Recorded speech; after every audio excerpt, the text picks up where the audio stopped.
پاکستان جو اسلام کے نام پر قائم ہونے والی دنیا کی دوسری ریاست ہے، اس پر کافروں کے نظام حکومت جمہوریت کا قبضہ ہے اور اس قبضے کی آڑ میں ہر شخص اور ادارہ آزاد ہے کہ وہ ریاستی وسائل پر قابض ہو، اور اس کے ساتھ ہی ہر طاقتور شخص بھی آزاد ہے کہ وہ ریاستی اداروں کی زمینوں پر قابض ہو۔ پاکستان ریلوے کی زمین پر قبضہ اور کرپشن کی خبریں جمہوری نظام کی اس اصلیت کو بے نقاب کرتی ہیں۔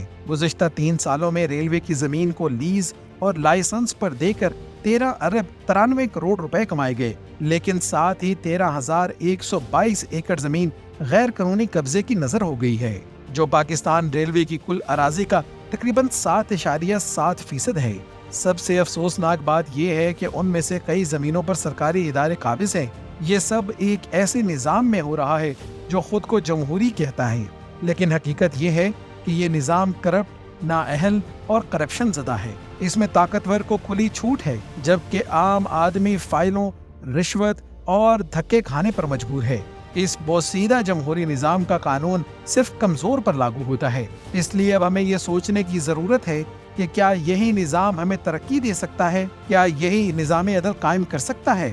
نہیں، یہ نظام تو مزید لوٹ مار کرے گا۔ اگر ہم نے واقعی ترقی کرنی ہے تو ہمیں خلافت کے اس سنہری دور کو یاد کرنا ہوگا جب خلیفہ وقت عدالت میں جواب دہ ہوتا تھا، جب بیت المال عوام کی امانت تھا اور جب حکمران قوم کا خادم ہوتا تھا۔